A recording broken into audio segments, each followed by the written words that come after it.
매일 아침 출근하고 밤이 되면 지쳐 쓰러지는 일상의 반복. 여러분은 이걸 현실이라고 믿으시죠? 하지만 사실 우리는 그저 태어난 채 영화 속 등장인물이 되어 산책하는 중일지도 모릅니다. 내 의지와 상관없이 짜인 각본 속을 영문도 모른 채 걸어 다니는 배경인물인 거죠. 내 의지로 현실을 선택하며 살고 있다고 착각하면서요. 너희들은 깨어 있다고 착각하지만 현실이라는 환영에 완전히 붙잡혀 잠들어 있다.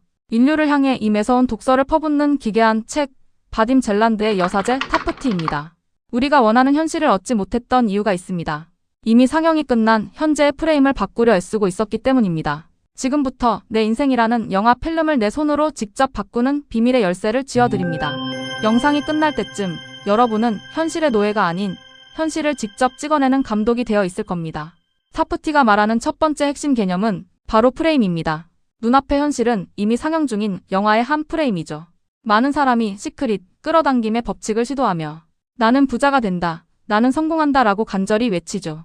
하지만 왜 대부분 실패할까요? 왜 현실은 바뀌지 않을까요? 바로 눈앞에 닥친 현재의 프레임과 싸우고 있기 때문입니다. 오늘 내가 겪은 불쾌한 일, 부족한 통장 잔고, 나를 힘들게 하는 인간관계는 전부 이미 스크린에 상영된 결과물입니다.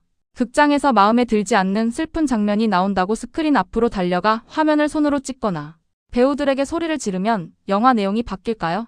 절대 바꾸지 못합니다. 이미 상영이 끝난 화면을 붙잡고 허우적거리는 꼴인 거죠. 타프티는 이것을 스크린 속의 인형이 소리를 지르는 격이라고 말합니다. 눈앞의 현실은 이미 상영되어 돌처럼 굳어버린 결과물입니다. 굳어버린 콘크리트를 손으로 쳐서 모양을 바꿀 수는 없습니다. 우리가 할 일은 현재 프레임과 싸우는 것이 아니라 아직 영사기를 통과하지 않은 다음 프레임을 미리 선택하는 것입니다. 이것을 미래 프레임의 작화라고 부릅니다. 내가 원하는 현실을 미리 기획한다는 뜻입니다. 이 다음 프레임을 선택하기 위한 절대적인 조건이 있습니다. 바로 잠에서 깨어나는 것입니다. 타프티는 끊임없이 소리칩니다. 깨어나라, 깨어나라, 깨어나라. 여기서 말하는 잠은 육체적인 잠을 뜻하는 게 아닙니다. 눈을 뜨고 멀쩡히 걸어 다니지만 실제로는 깊은 잠에 빠져 있는 것입니다.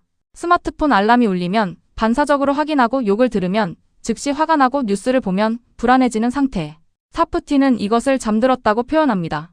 이 상태를 벗어나려면 내면의 관찰자를 깨워야 합니다. 나 자신을 제3자의 시선으로 내려다보는 객관적인 의식입니다. 지금 내 몸이 긴장했구나. 머릿속이 불안하구나. 저 상황이 나를 화나게 만들려고 덫을 놓고 있구나 라는 걸 영화 속 남 이야기처럼 가만히 구경하는 눈이죠. 나는 나를 보고 있고 나의 현실을 보고 있다. 이 짧은 문장을 속으로 읊조리는 순간 비로소 깨어납니다. 의식을 깨웠다면 이제 미래를 조종할 무기가 필요합니다. 아직 상영되지 않은 미래 프레임을 내 뜻대로 선택하게 만드는 것. 고대 인류가 사용했던 보이지 않는 에너지 기관, 다운머리입니다. 이 다운머리는 현실을 찍어내는 영사기의 전원 스위치와 같습니다. 양쪽 날개뼈 사이, 척추 중심선에서 등 뒤 허공으로 몇 센티미터쯤 돌출되어 있는 가상의 안테나입니다. 방법은 간단합니다. 의식을 등 뒤 날개뼈 사이로 슬쩍 보내는 겁니다. 마치 과거 사제들이 머리를 길게 따내린 것처럼 등 뒤 허공에 보이지 않는 안테나가 켜졌다고 인지하는 것. 끝입니다. 이게 바로 스위치가 켜진 상태입니다. 이 감각을 인지하는 순간 외부의 자극에 무의식적으로 휘말리던 내가 순식간에 차분해지며 내 삶을 외부에서 바라보는 깨어있는 상태가 됩니다. 내가 직접 인생의 시나리오를 가로챌 준비가 된 것이죠.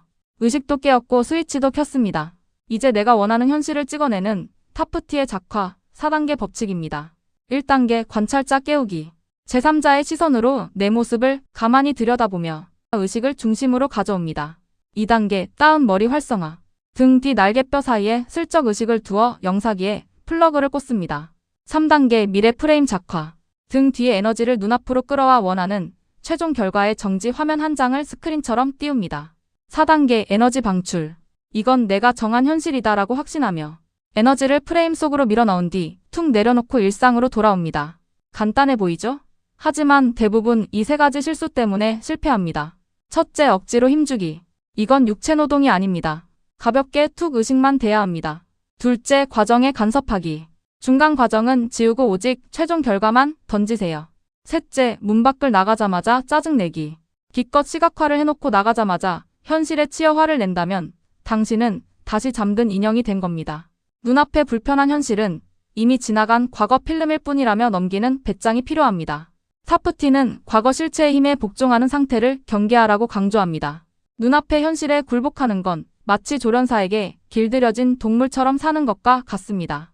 자기 자신에게 확신이 없거나 현실을 두려워하면 그 현실이 나를 지배하게 됩니다. 사프티는 우리에게 질문을 던집니다. 너희가 거쳐온 여러 삶들의 공통점은 무엇이었느냐? 그 삶들의 목적은 무엇이었느냐? 그러고는 단호하게 선언하죠. 삶의 의미는 바로 그 삶 자체에 있다. 삶의 목적은 삶을 통제하는 것이고 또 그러한 능력을 강화하는 것이다. 사프티는 우리에게 지배자, 즉 내 삶의 주인이 되어야 한다고 강조합니다. 그렇다면 지배자의 태도란 대체 무엇일까요? 눈앞의 상황에 흔들리지 않는 초연함. 내가 선택한 현실은 반드시 어떻게든 이루어진다는 절대적인 확신을 뼈에 새기는 것. 이것이 바로 사프티가 말하는 지배자의 위치입니다. 만약 지금 현실이 아무 반응을 하지 않는 것처럼 느껴진다면 이유는 하나입니다. 확신과 힘이 부족하기 때문입니다. 내가 선택한 현실이 이루어지기까지는 필연적으로 시간이 걸립니다. 내가 진심으로 그것을 가질 준비가 되어 있을 때 비로소 현실이 움직입니다. 우리는 누구나 살면서 내 뜻대로 무언가를 완벽하게 이뤄냈던 마법 같은 기억들이 있습니다. 아주 사소한 일이라도 좋습니다. 사실 그 순간이 바로 여러분도 모르게 등 뒤에 스위치를 켜고 다음 프레임을 작화했던 순간입니다. 비로소 거대한 현실을 뒤흔들 진짜 힘이 만들어지는 지점이죠. 되는 일이 하나도 없을 때도 정말 상황이 전혀 마음에 들지 않아도 끈질기게 지배자의 상태에 있어야 합니다. 나의 현실이 어떻게 될지는 지금부터 내가 직접 결정한다는 한마디로 상황을 끝내야 합니다. 심리학자 칼 융은 무의식을 의식으로 바꾸지 않으면 그것이 우리 삶을 지배하게 된다. 그리고 우리는 그것을 운명이라 부른다. 라는 말을 남겼습니다. 내 등 뒤에 스위치를 켜고 깨어나는 것만이 가짜 운명이라는 사슬을 끊는 유일한 길입니다. 이제 눈앞의 가짜 현실과 싸울 필요는 없습니다. 조연으로 남을지 등 뒤에 영사기를 켜고 나만의 명작을 찍을지 이제 선택은 당신의 몫입니다. 깨어나는 순간 이 모든 가짜 현실은 연기처럼 사라집니다.